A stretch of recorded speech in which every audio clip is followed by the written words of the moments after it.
Bismillahirrahmanirrahim.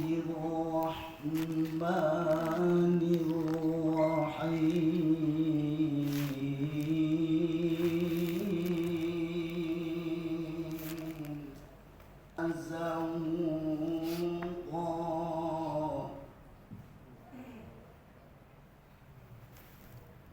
wa nunazzilu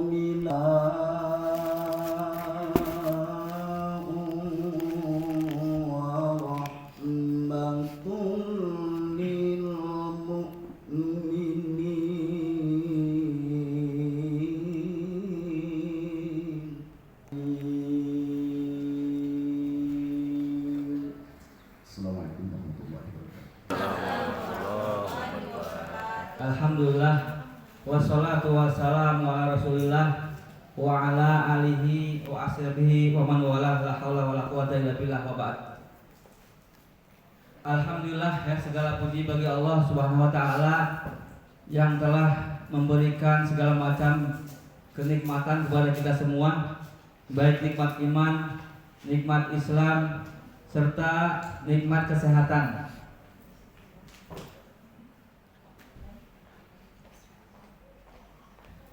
Allah banyak sekali memberikan nikmat kepada kita semua, termasuk hari ini nikmat kesehatan untuk kita semua. Bagi yang hadir secara offline di Taman Herbal Insani ini, ataupun yang mungkin lewat daring di berbagai macam daerah di Indonesia, dan tetangga kita ada, tetangga negara kita Malaysia juga ada, mungkin selamat mengikuti acara hari ini. Salawat dan salam semoga tercurahkan kepada teladan kita Rasulullah SAW, kepada keluarga beliau, kepada sahabat-sahabat beliau, serta kepada setiap orang yang mengikuti beliau dalam kebaikan hingga hari kiamat kelak nanti. Amin. Yang kami hormati guru kami, Ustadz Dr. Agus Rahmadi, M. Biomed, MA, PSD. Semoga Allah menjaga Ustadz sekeluarga. Amin. Yang kami hormati guru kami juga, Ustadz Mahendra di belakang sana, Ustadz owner Taman Herbal Insani ya di sini. Semoga Allah senantiasa melindungi Ustadz dan keluarga. Yang kami hormati juga Ketua PBI Pemda Jabar, Ustadz Gigin, yang sedianya hadir pagi ini, qadarullah beliau belum bisa hadir. Kemudian yang kami hormati juga Ustadz Ahmad Zaman, Ketua PBI Pemcap Kota Depok. Dalam hal ini diwakili oleh Ibu Nunung ya, sebagai Diklat PBI Pemcap Kota Depok. Kemudian yang kami banggakan, yang kami cintai semuanya, peserta yang hadir di sini ataupun yang online, mudah-mudahan Allah senantiasa memberikan semangat kepada kita semua untuk senantiasa menuntut ilmu, khususnya Tibbun Nabawi, untuk senantiasa mengamalkan ilmu Tibbun Nabawi ini serta mendakwahkannya kemanapun dan dimanapun kita berada. Baik Bapak Ibu sekalian, kami selaku panitia dari PBI Pemcap Kota Depok mengharapkan untuk semuanya, termasuk semua panitia ya, kami di sini, tujuan mengadakan ini tiada lain adalah ingin menambah wawasan. Betul begitu, ya? Ingin menambah amal soleh, dan yang paling penting adalah menambah keimanan dan ketakwaan kita kepada Allah Subhanahu wa taala. Karena apa? Karena yang sekarang kita bahas adalah pedoman hidup kita semua. Pedoman hidup yang harus diamalkan setiap hari oleh seluruh kaum muslimin dimanapun mereka berada.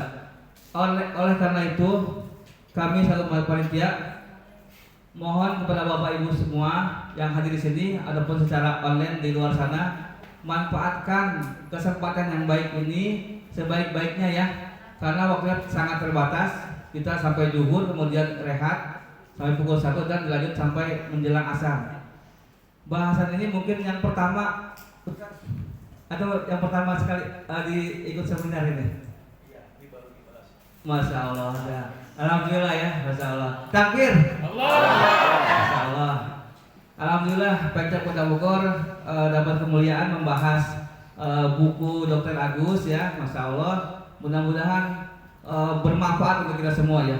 Baik Bapak Ibu, biar nambah semangat boleh ya saya ya PBI boleh. Bekam sunnah gitu. Nanti dijawab sehat, bekam sunnah dijawab berkah. Kemudian saya katakan PBI dijawab jaya, gitu ya. Sehat, berkah, jaya. Kemudian diakhiri dengan takbir. Siap? Siap. Oke. Bekam sunnah Sehat. bekam sunnah Jaya. PBI Jaya. takbir. Allahu Akbar. Masya Allah. Baik. Sebelum kami akhiri sambutan ini, ada masih beberapa di luar sana, Ustaz ya. Tapi kalau nunggu. Nanti mungkin ada selain sambutan dari guru kami juga Ustaz Mahendra ya. Izinkan kami membawakan satu buah pantun ya Bapak Ibu ya, boleh? Boleh. Boleh ya. Bilang cakep ya. Ya. Cak. Ikut upgrading ke Kota Depok. Cakep. Jangan lupa membawa duren. Cakep. Jangan pernah Mari. lelah. Jangan pernah kapok menuntut ilmu. Karena pemateri dan panitianya semua keren. Alhamdulillah.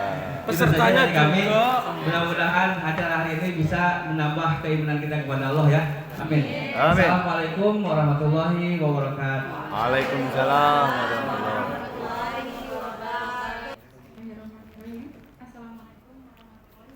Waalaikumsalam warahmatullahi wabarakatuh. Masya Allah, saya sampai harus mendengar dari mana aja ini. Mohon maaf Pak Mahendra, saya mendahului di sini. Terima kasih panitia dan Bapak Agus. Mohon sedikit waktunya.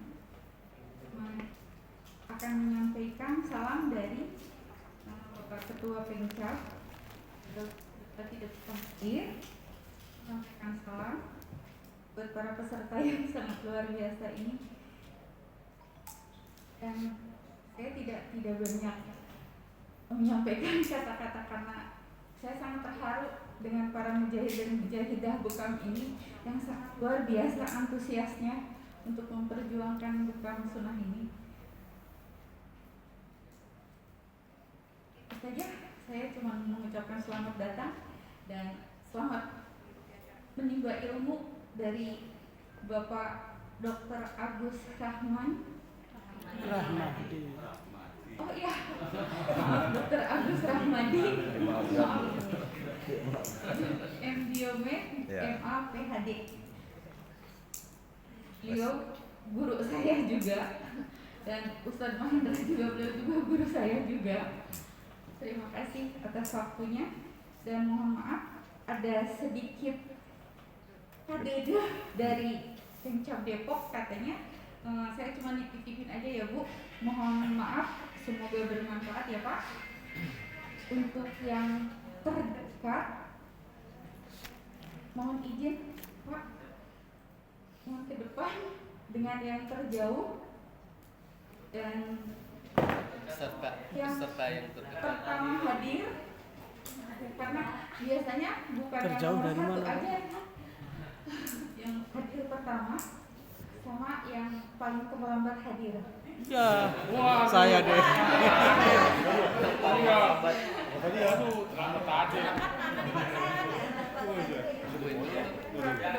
Selamat Main selamat. Tadi ya dia.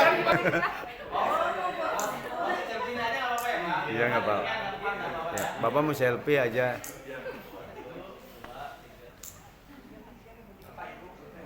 Ya, ini Abang Abi yang tertelat ini. Yang tertelat Abang Abi. Nanti hadiahnya jangan suka terlambat ntar gitu hadiahnya.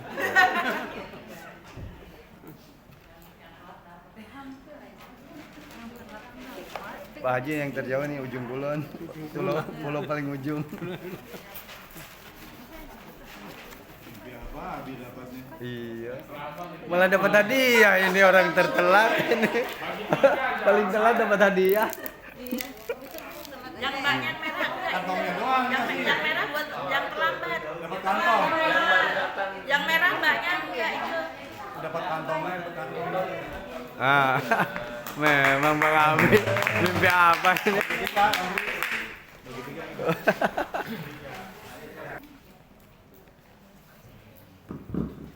Bismillahirrahmanirrahim. Assalamualaikum warahmatullahi wabarakatuh. Waalaikumsalam warahmatullahi wabarakatuh. Alhamdulillah, segala puji bagi Allah, segala nikmatnya, segala karunia-Nya.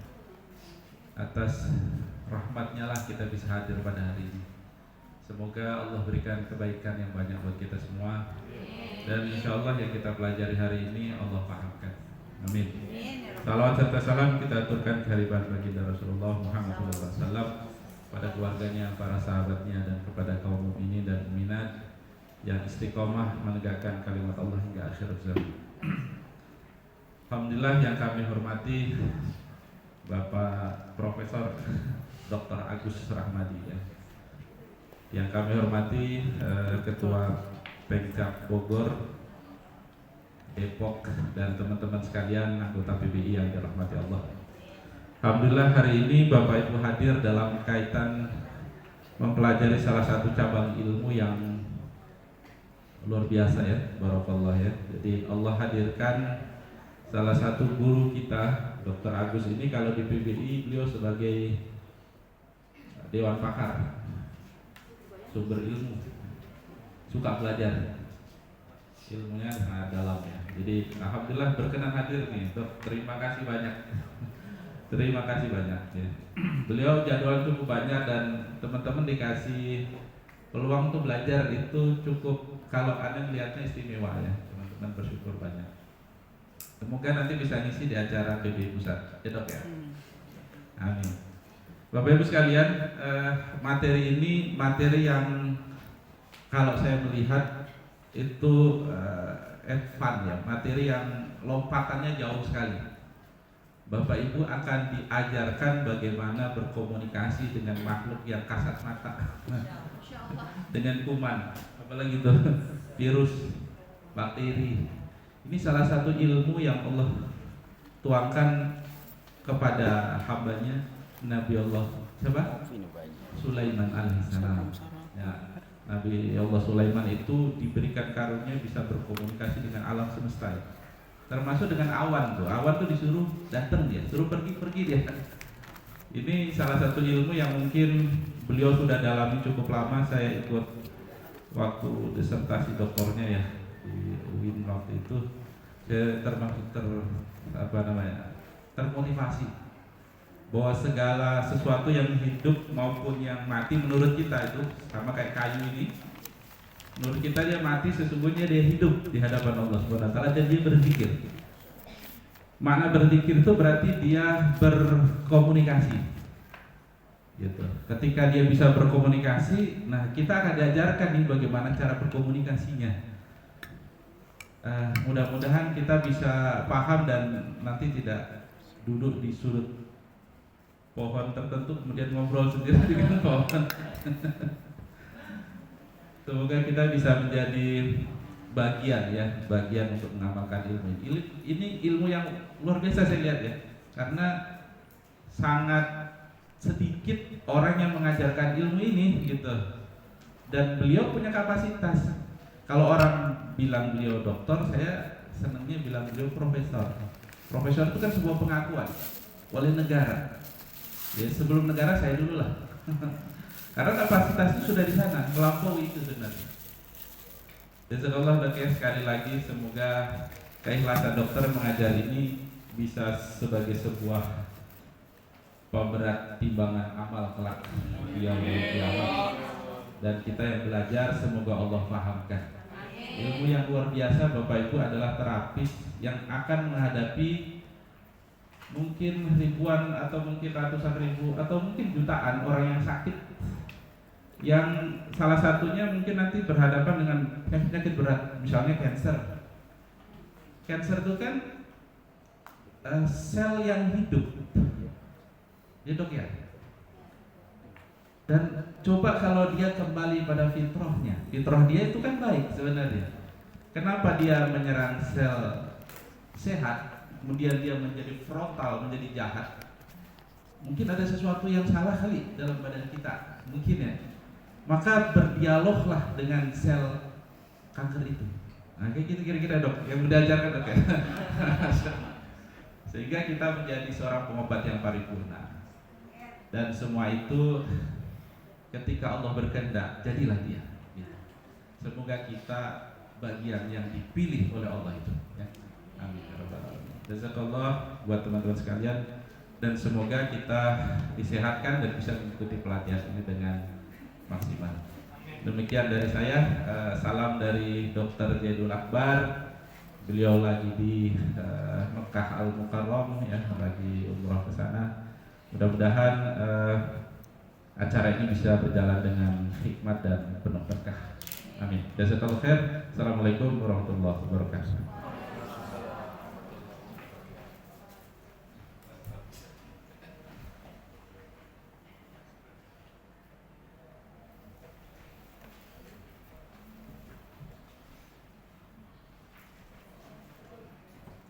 Ya, subhanallah. Bapak dan Ibu tadi mukadimahnya Masya Allah.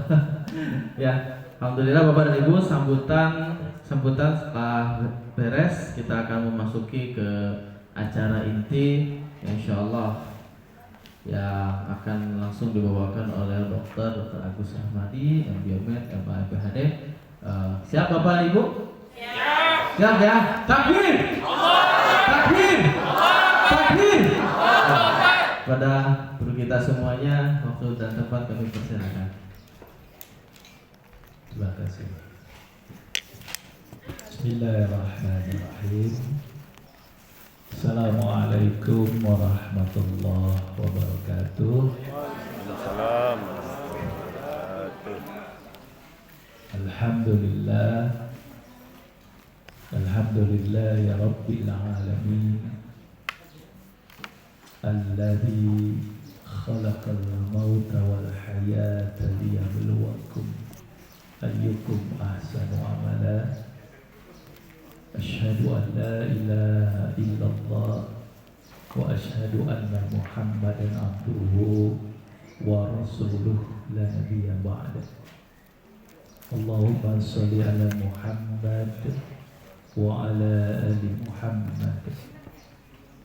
Qala Allah Ta'ala fil Qur'anil Karim, a'udzu billahi minasy syaithanir rajim. Bismillahirrahmanirrahim. Wa idza maridtu fa huwa yasfi. Sadaqallahu alazim. Senang rasanya bisa bertemu dengan Bapak dan Ibu sekalian. Biasanya ketemu mahasiswa muda-muda semuanya. Imut-imut. Hari ini kayaknya lebih muda ya. Umurnya apa? Semangatnya. Jadi kita bersyukur hari ini Allah masih berikan begitu banyak nikmat iman, nikmat Islam, dan satu lagi nikmat yang sering kita lupakan yaitu nikmat sehat. Mudah-mudahan di sini diberi kesehatan oleh Allah, dan bagi yang sakit mudah-mudahan disembuhkan oleh Allah. Salawat serta salam kita sampaikan kepada contoh terbaik kita, panutan kita, Nabi besar Muhammad Sallallahu Alaihi Wasallam, dan juga para keluarga, para sahabat, para tabi'in dan juga pengikutnya yang setia. Mudah-mudahan kita bisa mendapatkan syafaatnya di yaumil akhir nanti. Amin ya rabbal alamin. Yang saya hormati Pak Mahendra, beliau luar biasa, ya. Ketua Pemda, Pemcap, dan Bapak Ibu sekalian, hari ini saya mau sharing saja tentang sebuah penelitian yang menurut saya luar biasa. Dan saya juga buktikan ternyata bisa. Kita punya kitab yang luar biasa. Saya tertarik dengan sebuah ayat di dalam Al-Quran. Ya, kalau seandainya ada sebuah bacaan yang dengan bacaan itu gunung berguncang, bumi membelah, dan orang yang mati bisa hidup Lagi. bacaan itu adalah Quran. Keren. Mudah-mudahan dengan nanti kita belajar semakin yakin lagi dengan Quran. Karena begitu luar biasanya ketika saya melihat ini. Ya. Dan Allah menciptakan alam semesta ini kan dengan kun fayakun. Kalam juga. Dan Quran ini juga kalam. Dan ternyata ketika saya mengkaji tentang Quran ini, Quran itu juga disebutkan kata ruhan. Ada kata-kata ruh di situ.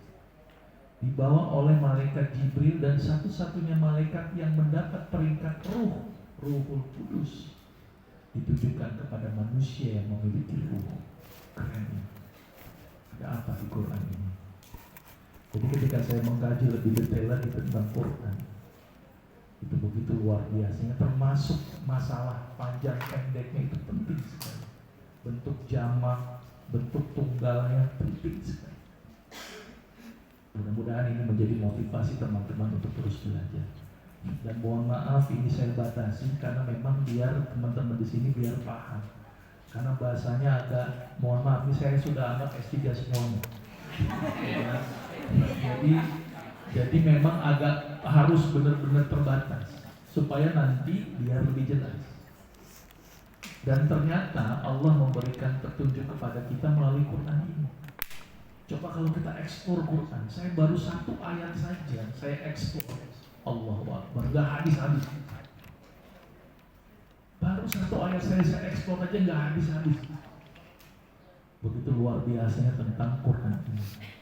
Maka itu kalau saatnya kita tidak disibukkan dengan mengkaji Quran sangat aneh. Ya, saya baru mengkaji satu saja dihubungkan dengan ayat-ayat yang lain saja begitu luas. Nah hari ini saya coba explore satu ayat di dalam Al-Quran begitu luar biasa. Ya, baik, judulnya berdialog dengan umat. Saatnya saya nabi apa nih dialog gitu ya. Ya, tapi artinya Nabi Sulaiman itu kan jadi contoh. Sebenarnya kita secara tidak langsung juga bisa berdialog kok dengan makhluk, dengan kucing, itu kan bisa dialog kita kan, dengan tumbuhan. Ya. Dan Nabi Sulaiman saya yakin dialognya bukan pakai bahasa kucing, meong meong enggak. Ya, nggak mungkin pakai bahasa embe enggak begitu. Nah ini yang kita coba kaji lagi lebih detail. Dan sebenarnya kita sudah bisa dialog. Bahkan mohon maaf kita berdialog dengan sesama saja. Itu kadang-kadang pakai bahasa isyaratnya benar. Bagaimana orang yang bisu, orang yang tuli, mereka bisa dialog dengan pakai bahasa isyarat. Sebenarnya kita bisa berdialog dengan mereka. Oke ya. Jadi ini kita coba kaji lebih detail lagi. Kenapa dialognya ini menggunakan Quran ini penting? Karena itu bahasa yang universal. Bahasa yang universal. Maka itu kenapa pakai Quran. Nanti saya akan terangkan secara lebih rinci, secara molekuler, secara molekul. Ada apa di kuman, ada apa di dalam tubuh kita. Kenapa kita bisa dialog, bagaimana mekanisme dialognya. Ini sangat detail. Maka itu waktunya agak lama, 3 jam. Mudah-mudahan ini bisa dipahami. Ya, ini seminar pertama saya untuk berdialog dengan kuman. Rencana saya mau roadshow sebenarnya. Ya, tapi karena saya sekolah lagi jadinya bingung nih waktunya. Jadi ternyata semakin banyak sekolah semakin saya makin nggak ngerti apa-apa. Ya, ketika saya masuk bidang ilmu, ternyata saya buta di sana. Maka itu saya sangat senang kalau diuji. Diuji saya nggak ngerti apa-apa, senang banget. Kita kadang-kadang kalau diuji udah takut duluan. Padahal enak loh diuji itu. Jadi kita tahu bahwa diri kita bodoh. Kayak kemarin saya ujian itu saya nggak ngerti apa-apa, wah saya malah senang. Ya, jadi ternyata memang sangat aneh lah kalau seandainya ada orang-orang yang sombong sebenarnya. Karena ternyata ketika kita masuk ke bidang ilmu yang lain, ternyata kita nggak ngerti apa-apa. Kemarin saya belajar fisika, nggak ngerti apa-apa. Ya, belajar tentang astronomi, sekolah lagi, nggak ngerti apa-apa lagi. Ya, saya ngertinya bidang kedokteran. Ketika saya bidang lain saya pelajari, ternyata saya menjadi orang yang paling bodoh di sana. Maka itu Allah melarang orang yang sombong masuk surga. Maka kita nggak boleh sombong. Ternyata kita nggak ngerti apa-apa. Saya pun semakin banyak belajar, ternyata semakin bodoh. Ternyata makin tahu bodohnya saya. Maka itu saya belajar terus karena memang nggak bisa apa-apa. Oke ya, baik. Ini kebanyakan prolog saja ini ya. Saya agak serius nih hari ini ya.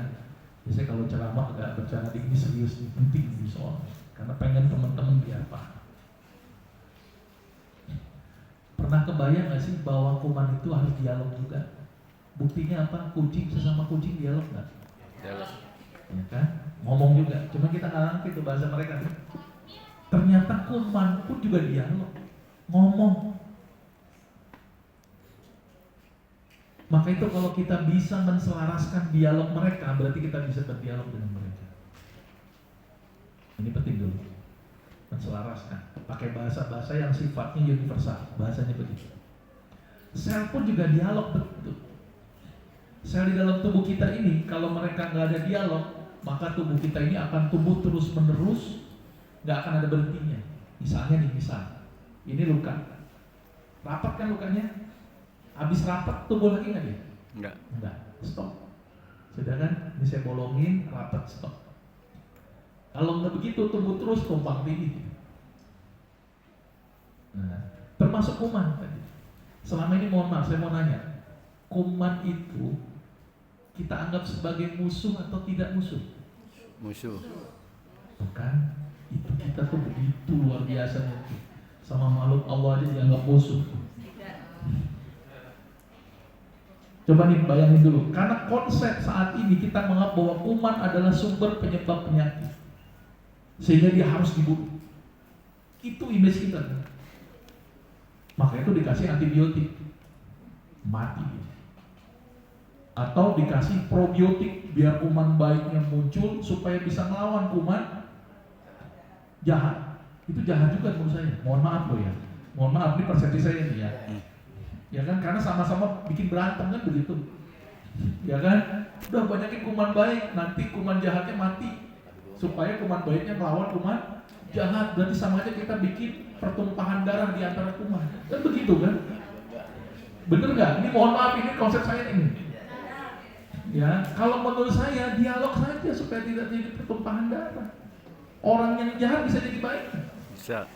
Bisa kalau kita bisa dakwah ke mereka. Ingat, kita ini khalifatul fil ard, ingat loh, khalifah, dan kita bisa nyuruh mereka. Jadi untuk apa mereka dianggap musuh? Jangan pernah mereka dianggap musuh. Mereka berbuat begitu karena atas dasar perintah Allah. Sunatullahnya begitu. Kenapa dia menimbulkan penyakit? Bukan salah kumannya, tapi boleh jadi salah kita. Sepakat. Jadi kalau ditanya Dokter Agus nih aliran apa? Iya kan, tahunya begitu kan, nggak antibiotik, nggak probiotik, kan begitu nih. Kalau saya ya alirannya sesuai dengan Al-Quran dan hadis saja lah. Karena saya konsepnya adalah tidak menganggap sesuatu itu buruk.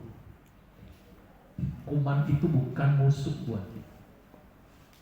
Mahal dengan adanya kuman itu membuat imun kita menjadi lebih bagus. Karena konsep Allah menciptakan alam semesta ini, konsepnya apa? Rantai makanan. Ingat, rantai makanan. Ya kan, tikus dimakan ular, ular dimakan elang, elang mati ke tanah, tanah jadi tumbuhan. Konsep itu, imun pun bisa bekerja kalau dia makan kuman. Kalau nggak ada kuman dia nggak bisa bekerja. Sepakat kan? Ini dasarnya dulu. Berarti kita bisa dialog dan kuman bukan musuh kita. Iya, ini bukan musuh dulu. Ini takutnya nanti paradigma ini akan berubah nanti. Ya. Soalnya ini banyak pro dan kontra memang. Saya aja kalau konsep ini, mohon maaf ini saya kalau di depan ilmu kedokteran, mereka konsepnya bunuh-bunuh terus. Tahu nggak efek antibiotik? Flora normal ikut mati kan, bakteri baik ikut mati, imun jadi nggak bagus. Karena ada kuman, dibunuh antibiotik, kumannya mati, imun nggak kerja kan begitu. Dampaknya apa? Dampaknya apa? Bakteri juga banyak yang mati. Bakteri negatif banyak yang mati, efek samping obat sudah terjadi, maka tubuh kita jadi tidak berdaya. Dan ingat, kuman itu makhluk Allah juga yang ketika dia diserang pasti dia bikin defense mechanism. Paham ini? Maka itu ada istilah resistensi obat. Karena mereka sudah pintar, mereka cerdas, dan sekarang sudah banyak yang resistensi. Saya praktek herbal, itu banyak yang datang ke saya sudah resistensi obat. Contohnya apa? TBC paru. TBC paru banyak yang resisten datang ke saya. Nanti timbul pertanyaan, kenapa dokter Agus pakai herbal? Ini penting lagi nanti. Itu juga sering ditanyakan di kalangan teman-teman sejawat saya. Tapi saya dialognya sederhana. Kenapa saya pakai herbal? Ya karena Rasulullah banyak merekomendasikan pakai herbal. Selesai. Karena saya pernah ditanya begitu, ngapa sih ngajarin ilmu-ilmu beginian? Ya saya umat Islam, saya ngikutin Rasulullah. Apa yang dikatakan oleh Rasulullah ya saya sami'na wa ata'na, bukan sami'na wa pikir-pikir dulu. Maksudnya kita kebanyakan mikir, akhirnya jalan-jalan. Ya, sudah nih paradigma. Berarti kesimpulannya kuman pun bisa komunikasi. Bahkan kuman yang kita anggap buruk pun bisa berdialog dengan kuman baik di dalam tubuh kita. Dan sel pun bisa komunikasi. Sudah sepakat di sini dulu, di basicnya. Gimana cara komunikasi mereka? Ayo kita belajar. Ya, nanti ada istilahnya quorum sensi. Nah, apalagi ini dong. Makanya kenapa terbatas supaya nanti nggak ngerti tanya. Gitu ya, oke. Ini dasarnya. Ya, jadi Quran itu memberikan petunjuk, huda wa rahmah, petunjuk dan rahmat. Ingat. Orang menciptakan motor, bikin manual book, sepakat ya? Karena kalau nggak ikutin manual book, rusak itu motor. Allah menciptakan manusia, ada manual booknya. Apa sumbernya? Quran. Ingat nggak? Huda wa rahmah. Ya, petunjuk. Jadi kalau mencari sesuatu, carilah di Quran. Cuman masalahnya kita nggak mau mengkaji aja, nggak mau mengkaji itu. Oke, saya sepakat baca, ngafal bagus. Tapi pernahkah kita berpikir untuk mengkaji lebih detail? Kenapa Allah bikin kata-kata ini? Kenapa misalnya ada kata-kata jannati, cuman kata tidak ada kata al. Tapi kalau misalnya Nabi Adam bikin kata al, ada alnya di depannya, ternyata ini bermakna tunggal, ini bermakna jamak. Wah, keren banget ini kalau dikaji. Kenapa di sini ada kata sifat, ada juga kata-kata dan sebagainya. Ini perlu dikaji. Ternyata luar biasa ketika kita mengkaji Quran dari kata per kata, dan Quran merupakan petunjuk. Sumbernya dari ini Quran. Cuman kita tidak pernah mau eksplor, cuma dibaca doang, tapi kita nggak pernah eksplor. Maka itu saya pengen kajian Qurannya detail, dari kata-katanya penting banget. Pentingnya nahu sorof juga penting banget. Ketika saya belajar tentang Quran itu penting sekali. Sepakat ya? Dan di sini pun juga ada ayat lain yang sejenis yang mengatakan bahwa ini adalah petunjuk hudallah. Jadi kata-kata petunjuk huda. Jadi kalau kita bicara mencari apapun, ya solusinya di Quran. Cuma kita mengkaji atau tidak. Dan ini juga Quran yang bisa menjelaskan segala sesuatu. Segala sesuatu. Ilmu, teknologi, rezeki, ini belajarnya di sini. Oke ya. Jadi kalau kita pengen tahu segala sesuatunya, ada di Quran. Umat Islam kenapa yang notabene megang Quran terus, tapi kok kita kalah dengan orang-orang barat? Karena kita tidak pernah mau mengkaji tentang Quran. Hari ini kita mengkaji tentang Quran. Sepakat sampai sini ya? Oke, ini banyak ustaz semua. Ini ayat yang nendang banget nih buat saya. Lihat kata-katanya. Ya, innallaha la yastahi ayyadriba mathalan ma ba'udatan fama fawqaha. Lihat kan? Ketika Allah memberikan contoh, lihat respon orang beriman. Lihat, fa ammal ladina amanu faya'lamuna annahu haqqun mir rabbihim. Itu orang beriman gitu dulu. Allah ngasih contoh, tapi orang beriman akan bilang ini benar, nggak mungkin salah. Ini responnya dulu. Tapi lihat orang-orang kafir. Wa ammal ladzina kafaru fayaquluna madza aradallahu bihadza mathalan. Coba, untuk apa ya Allah? Jadi mikirnya kebanyakan gitu. Bukan percaya dulu. Kita sebagai orang beriman, backgroundnya harus percaya dulu baru mikir. Jangan mikir dulu. Kebanyakan kita mikir akhirnya nggak jalan. Kayak semacam saya pernah ngajarin bekam di Fakultas Kedokteran. Itu ya teman-temannya pada mikir semua, emang apa sih itu bekam? Ngapain ada bekam? Tubuhin semua itu. Tapi saya kasih hadis ini, Rasul yang ngomong, dapat sama Rasul aja deh, saya bilang begitu. Ya kan, akhirnya nerima. Kalau udah mainnya udah pakaian ayat, hadis, mau nggak mau mereka nerima. Nah kita kadang-kadang debat duluan, mikir duluan, tidak percaya duluan. Background kita harus ini dulu. Ya, faya'lamuna annahu haqqun min rabbih. Bukan fayaquluna madza aradallahu bihadza matal. Jangan begitu jawabannya. Sepakat ya? Ingat, karena kenapa tadi? Ya, yudillu bihi katsira wa yahdi bihi katsira. Wa ma yudillu bihi illal fasiqin. Orang fasik. Sepakat ya? Saya pelan-pelan banget tentang Quran. Ini harus saya kaji. Quran petunjuk yang menjelaskan semua sesuatu. Jadi kalau datangnya dari Quran, percaya dulu. Sudah. Oke, ini campur ustaz-ustaz dikit ya, nggak apa-apa ya. Tapi puasa ini penting. Penting banget. Ya, makanya kenapa di kampus kedokteran dipanggil ustaz ya, karena ngomongnya ini terus. Ya, ayat terus-terus. Tapi puasa ini penting banget. Karena mereka itu sering berangkat dari sesuatu yang mikir dulu, bukan dari sesuatu yang mereka yakini dulu. Kalau sumbernya dari Allah dan Rasulnya, ya harus ini benar. Ya, faya'lamuna annahul haqqun min rabbih. Nah, Quran ngomong apa sih? Nah ini. Ayat ini yang membuat saya terus berpikir. Sabbaha lillahi ma fis samawati wal ardh.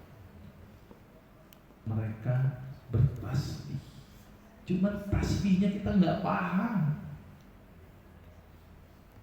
Nggak paham bukan berarti nggak tahu. Nggak paham bukan berarti nggak tahu. Berarti kita bisa tahu cara ngomong mereka. Ternyata penelitian begitu luar biasa. Sudah pelan-pelan sampai sini paham ya? Saya nggak kecepatan kan? Baik. Saking pelannya sampai ngantuk mungkin ya. Maka itu siang nanti tanya jawab ya. Ini yang ngomong Allah.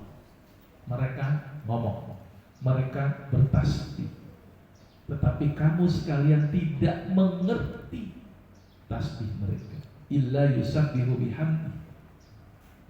Ya, ingat ya. Nggak ngerti itu. Ya. Terus kemudian bagaimana tasbihnya mereka? Nah ini. Saya mulai teknis. Nanti banyak video-video saya demokan. Begitu luar biasanya ternyata. Ya. Ini kuman. Jadi nanti teman-teman akan belajar kuman itu seperti apa. Kuman itu ada bakteri, ada virus, ya, ada jamur, ya, bakteri, virus, jamur. Paham ini? Apa bedanya bakteri, virus sama jamur? Ada yang tahu nggak? Nggak tahu. Nah, tidak ya. Saya terangin mudah-mudahan paham. Kalau bakteri itu terdiri atas sel. Di situ ada organelnya juga, tapi organelnya tidak selengkap pada sel manusia. Jadi bagian terkecil dari makhluk hidup disebut sel. Ingat ya, terkecil sel. Saya akan tunjukin videonya nanti. Di sel itulah yang akan membedakan ini bakteri, ini virus, ini manusia atau binatang. Timbul pertanyaan, selnya kucing sama selnya manusia sama apa beda? Selnya kambing sama selnya buaya sama apa beda? Bukan bingung kan?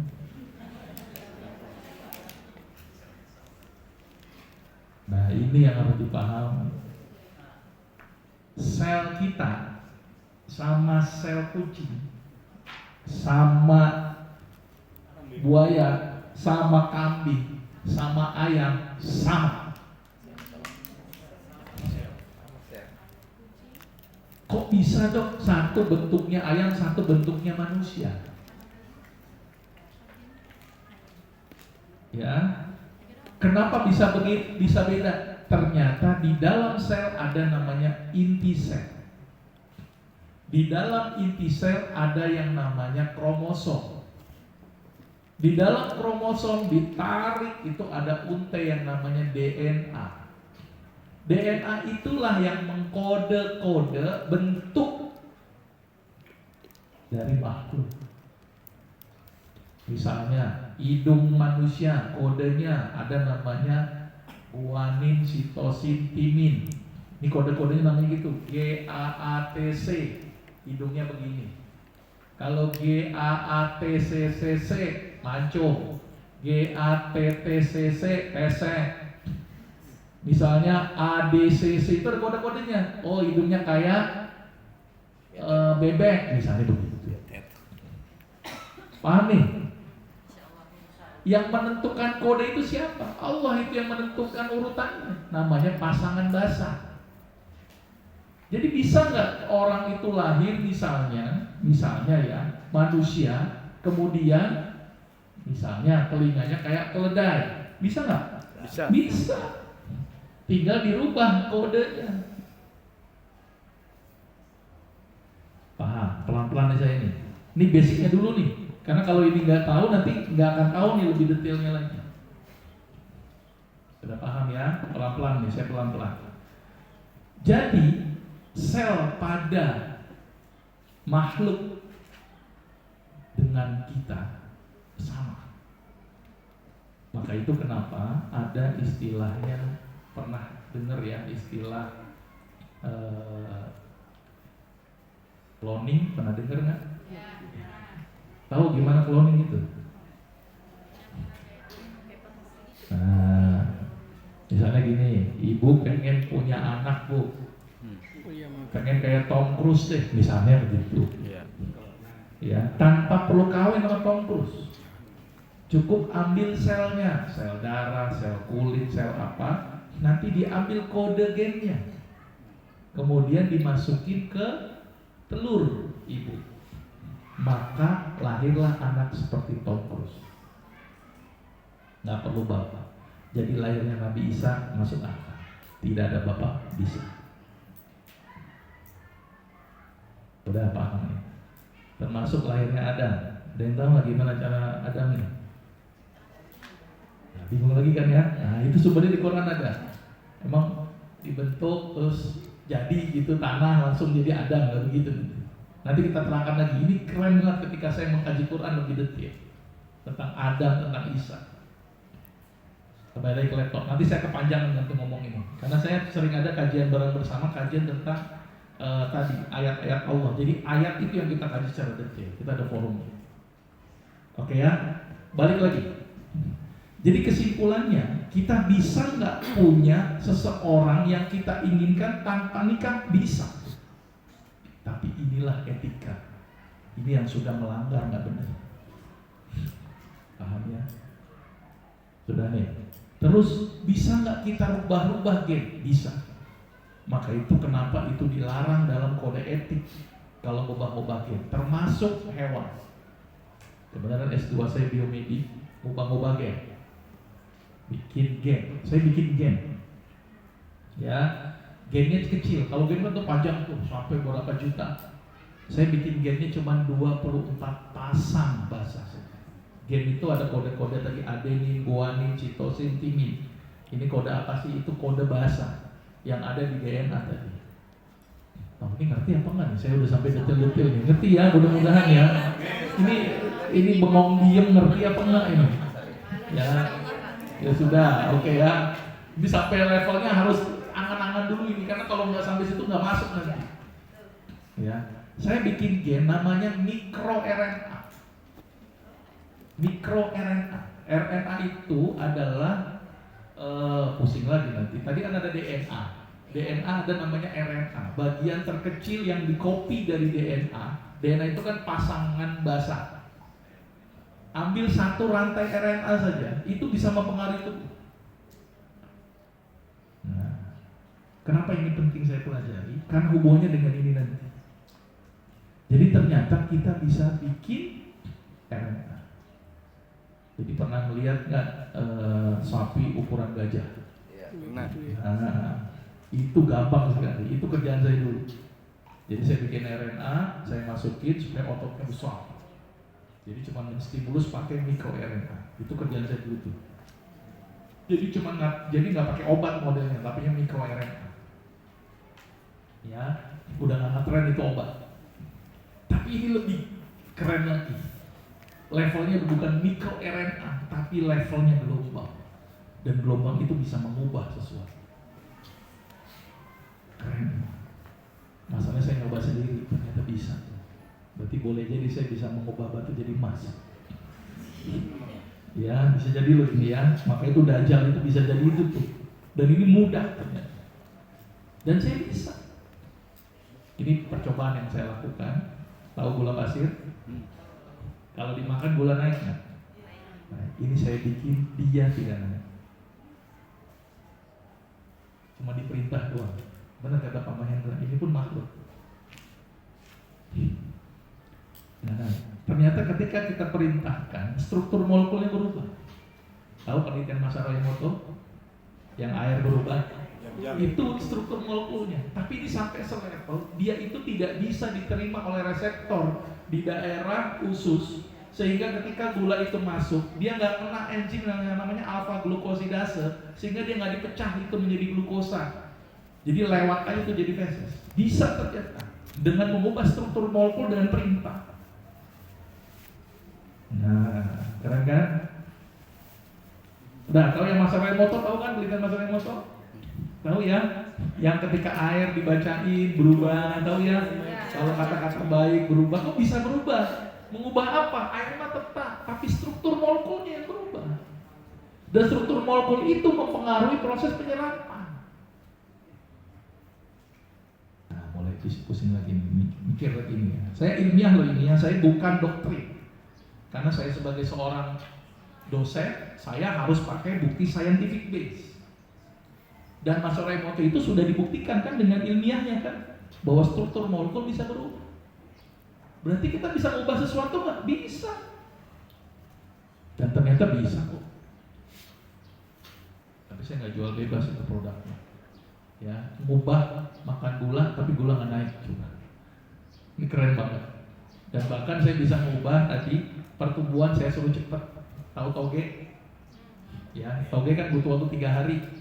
Ini dalam waktu berapa jam langsung tumbuh. Cepet. Nah, keren ini. Maka itu nggak heran kenapa di surga kalau metik numbuh lagi dia. Ya kan? Nanti berlaku hukum positif dan hukum negatif. Kalau di dunia hukumnya kan berlaku hukum positif kan, hidup mati, gitu ya. Tapi nanti di akhirat itu berlaku hukum negatif. Jadi orang nggak mati-mati. Jadi habis ada lagi habis. Jadi kebalikan. Kalau ini kan siklus dari hidup ke mati. Tetapi kalau nanti di akhirat berlaku hukum negatif dari mati ke hidup. Makanya itu kenapa di neraka kita nggak rusak-rusak, dihanguskan tumbuh lagi, diapakan tumbuh lagi, karena berlaku hukum negatif di dalam. Dan ini dijelaskan di dalam Quran. Nanti kami ganti dunia dengan dunia lagi, Ghairul ard, dengan kata-kata itu. Nanti kita kaji secara spesifik. Paham sampai sini? Hukum negatif dan hukum positif akan berbeda. Itu ya. Sudah. Sampai kurang bangku kasihan. Mengjata panitia diri ya. Jelas ya. Sudah paham nih. Makanya saya batasin supaya paham benar-benar. Jadi kalau nanti tanya, sudah paham sampai sini? Paham ya. Jadi kita bisa mengubah sesuatu nggak? Bisa. Ya. Cara ngubahnya gimana? Daftar dulu pelan-pelan. Ini basicnya dulu. Ya, karena ini penting banget. Maka itu saya belajar tentang gelombang ini keren banget. Kenapa Allah bikin kalam dan bagaimana proses Allah menciptakan alam semesta ini? Ya kan? Dengan kata-kata kun fayakun. Kan nggak mungkin di tangan gitu, nggak mungkin gitu kan? Pasti ada kata-kata. Ini penting banget tentang masalah kata-kata. Sihir juga mainnya apa itu? Kata-kata. Bener nggak? Kata-kata doang kan? Diformulasi sihir gitu kan jadi kata. Paham ya? Kita meruqyah pakai apa?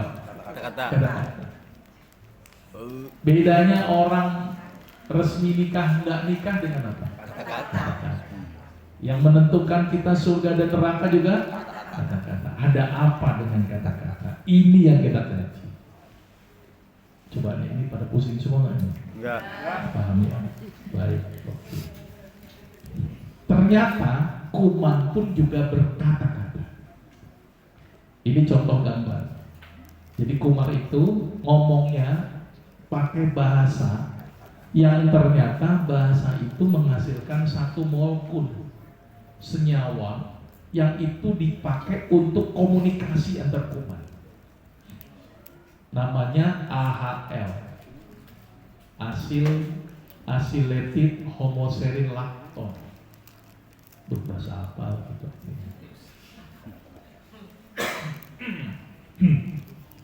Jadi kuman nih ngomong sama kuman yang lain, dia pakai media.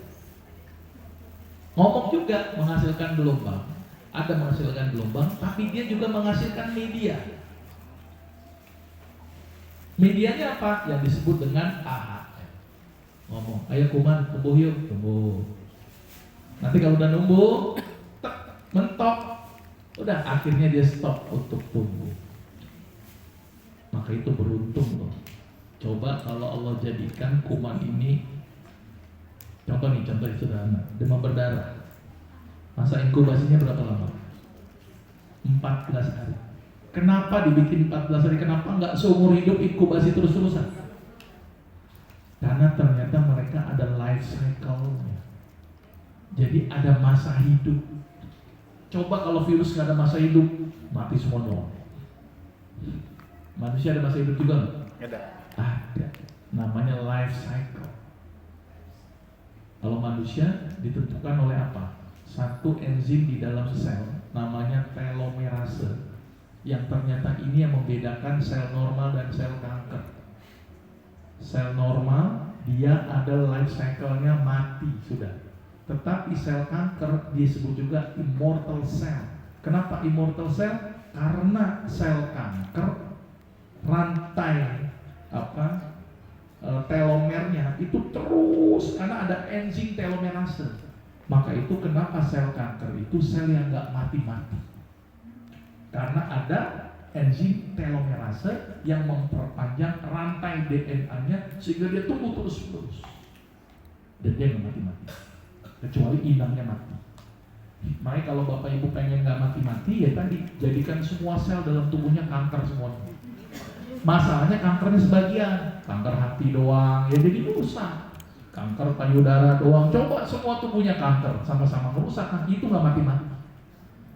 Jadi jangan nanggung, kankernya cuma satu bagian aja. Ya, karena ada telomerase. Nah sekarang ini lagi dicari enzim telomerase. Penelitian sampai seperti itu.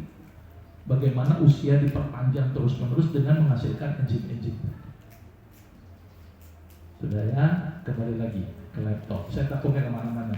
Kuman dialog dengan menghasilkan satu media namanya AHL.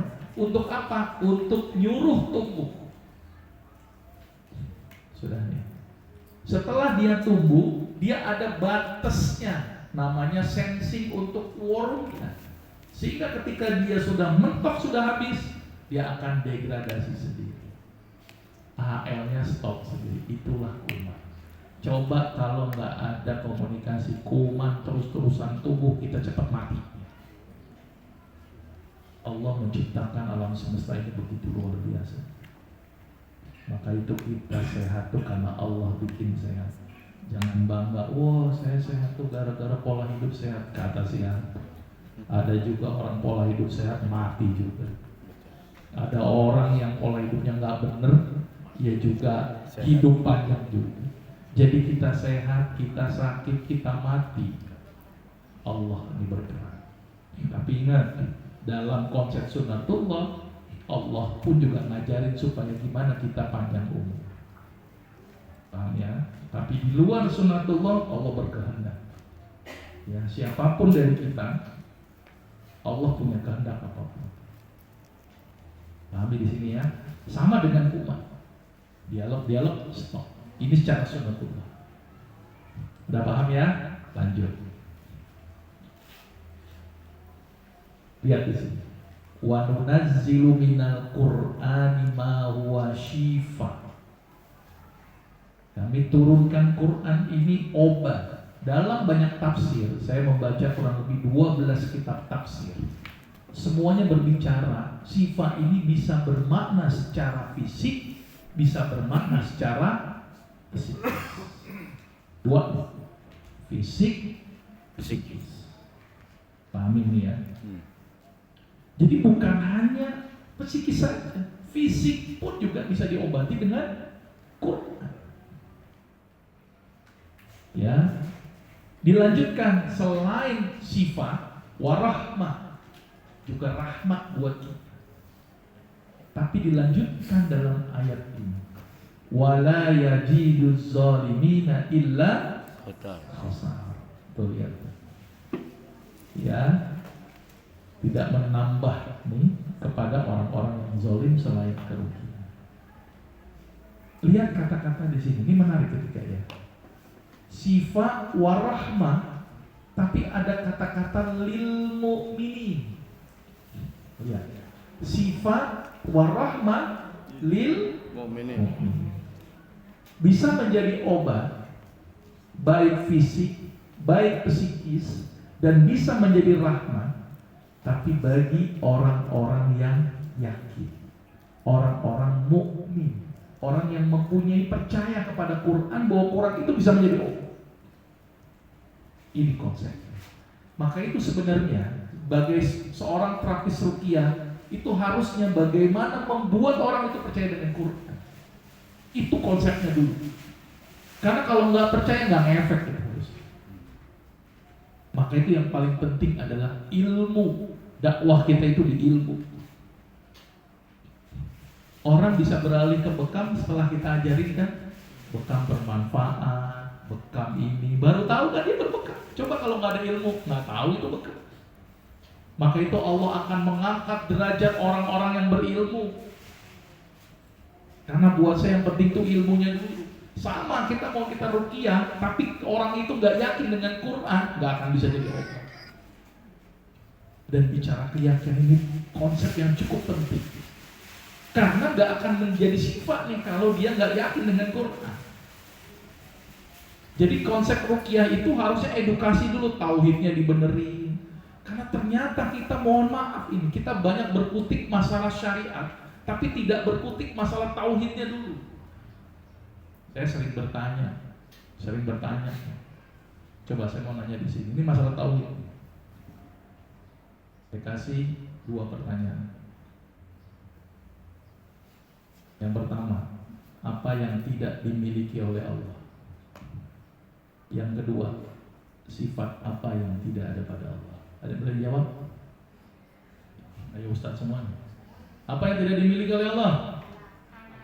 Nah, betul. Jangan bilang semuanya Allah punya. Karena kalau kita bilang semuanya punya, syirik kita. Allah tidak punya anak. Sifat apa yang tidak ada pada Allah? Wujud. Nah, sifat zalim. Zalim ya. Allah tidak mungkin berbuat zalim kepada hamba-hambanya. Yakinkan itu. Maka kita bisa merasakan tuh hadirnya. Jadi kalau ditanya Allah itu di mana? Ars itu di mana? Nah, bingung kan? Nanti kajiannya berbeda. Jawabannya semuanya ada di Quran. Cuman kita tidak pernah mengkaji Quran secara detail. Ya, ars. Ada yang bilang Allah dekat dengan urat nadi. Lah, ars kok dekat urat nadi? Gimana logikanya? Nanti ya kita belajar tentang tauhid karena memang ada kajian tentang tauhid. Saya kalau ngajarin itu urut-urutan dulu dari rukun iman dulu, yakin dengan Allah dulu, pelajari Allah dengan benar, siapa Allah, di mana terus kenapa Allah menciptakan kita, untuk apa, itu penting banget buat saya. Supaya dia yakin hadirnya Allah dalam kehidupan. Karena kalau sudah yakin, gampang semuanya, syariat akan jalan. Rasulullah tuh berdakwah di Mekah 11 tahun itu bicara tauhid, bukan bicara hukum-hukum. Dan tauhid kita rata-rata tidak kuat. Ini yang jadi masalah. Ya, kita perlu belajar tauhid. Saya belajar tauhid itu cukup banyak sekali. Makanya saya selalu mengkaji dimulai dari tauhid dulu, rukun imannya dibenerin dulu. Malaikat itu seperti apa? Apa Al-Quran bicara tentang malaikat, itu penting banget. Termasuk ini, Quran itu sebagai sifat, sebagai rahmat lil mu'minin. Saya garis bawahi lil mu'minin yang penting. Karena kalau nggak yakin nggak bisa berespon. Buktinya apa? Kok bisa ngobatin fisik? Hadis ini cukup panjang. Intinya pernah kisah seorang sahabat mengobati penyakit kepala suku itu ya, yang sebagian hadis bilang di sini karena tersengat binatang. Ya ada yang bilang kalajengking gitu ya. Tapi artinya dengan menggunakan apa di sini? Surat Al-Fatihah. Tuh, bayangin coba. Ya, ini binatang berbisa. Berarti Al-Fatihah bisa ngobati sengatan binatang berbisa. Ini menarik. Kok bisa ya Al-Fatihah kok bisa ngobati? Logikanya gimana? Oke. Jadi dasarnya ada nggak? Ada. Dan ini hadis sahih. Jadi bisa ngobatin fisik? Bisa. Ini yang kadang-kadang kita tidak konsen di sini terhadap Quran bisa ngobatin fisik. Selama ini mohon maaf, Quran dipakai untuk ngusir jin, kan gitu terus kan? Mohon maaf ini ya, ya kan? Tapi pernahkah kita menggunakan Quran untuk pengobatan fisik? Dan ternyata bisa loh. Tapi saya buktikan dengan data ya. Karena saya sebagai akademisi, maka saya harus buktikan dengan data. Bisa nggak dengan Quran mengobati penyakit fisik? Ternyata saya cari beberapa jurnal-jurnal penelitian ilmiah. Mohon maaf, saya harus pakai jurnal. Karena saya sebagai seorang dosen, maka saya harus scientific base. Ada beberapa penelitian. Nah, ini contoh. Ini fisik nggak? Fisik. Orang ICU dibacain Quran, diukur tekanan darah, nadi, respirasi. Ada lagi jurnal COVID, dibacain Quran, itu dilihat saturasi oksigen. Ternyata bisa. Tensi turun, bagus tuh. Ya kan, nadi jadi lambat, rileks. Pernah nggak ngobatin tensi pakai Quran? Belum. Nah itu kan, selama ini kan tensi, mohon maaf ya, captopril, amlodipin. Oh tambah lagi herbalnya timun, seledri.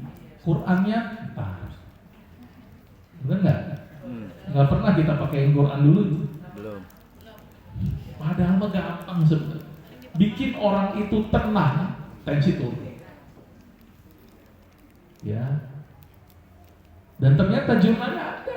Dan ini penelitiannya RCT ke pasien uji klinis.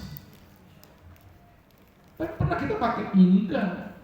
Kenapa ini nggak dipakai? Nggak logik katanya.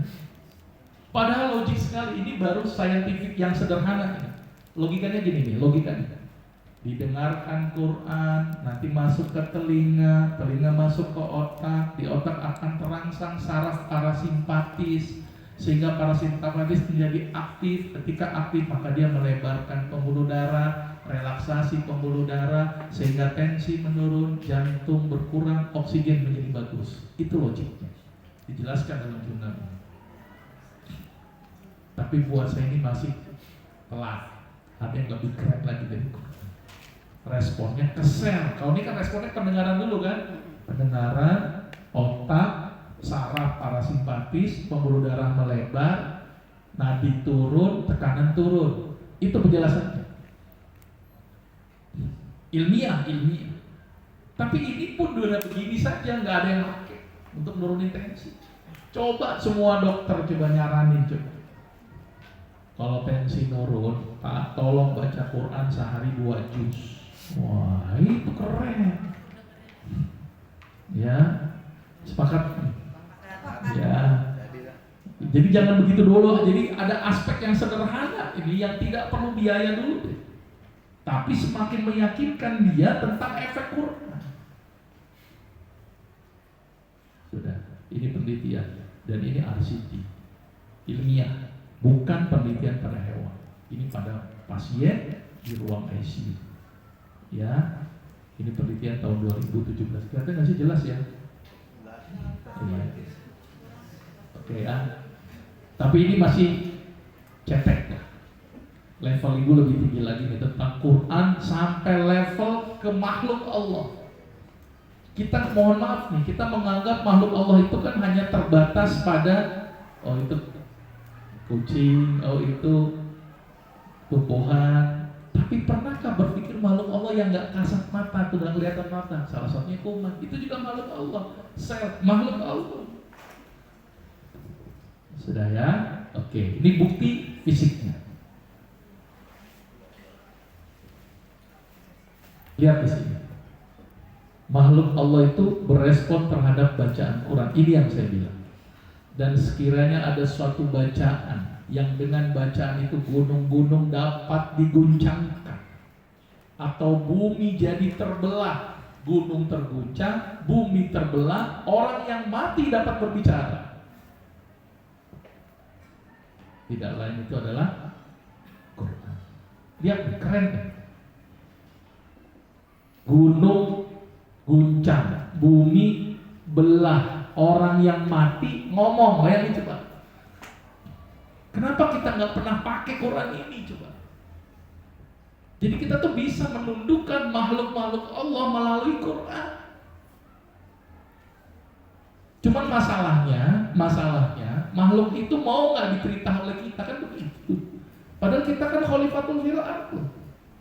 Namanya khalifah, maka kita menjadi pemimpin kan buat mereka. Dan mereka nurut sebenarnya kalau orangnya benar. Masalahnya kita yang nggak benar. Ayat 31. Ya kan? Benar di sini tauhidnya dulu deh. Itu yang paling penting, bukan syariatnya. Banyak orang menjalankan syariatnya tapi tauhidnya nggak benar, keyakinan sama Allahnya nggak ada. Maka tidak heran orang banyak sholat, banyak sedekah, korupsi jalan terus. Misalnya tuh. Karena kenapa? Tauhidnya nggak benar, tujuan hidup dia untuk apa? Ini yang paling kita benerin. Saya kalau dakwah itu yang paling penting tauhidnya dulu. Saya kalau makasih yang saya benerin tauhidnya dulu. Buat saya itu yang paling penting. Kalau dia sudah yakin sama Allah, ikut semuanya itu. Jadi sering saya kendala pasien itu saya suruh susah. Bu, ayo tahajud bu. Karena tauhidnya nggak bener ternyata. Dia nggak yakin hadirnya Allah. Yakin cuma di mulut. Kenapa dia nggak yakin dengan Allah? Karena dia nggak paham tentang Allah. Siapa itu Allah nggak paham. Bayangannya udahlah, Allah udah nggak bisa masuk dalam kehidupan kita. Itu yang terjadi. Dan akhirnya terjadilah dikotomi agama sama kesehatan. Padahal itu harus masuk di dalamnya. Orang mau sehat itu harus tauhidnya benar dulu. Oke ya, saya agak tegas di sini. Saya kalau ceramah biasanya agak melucu.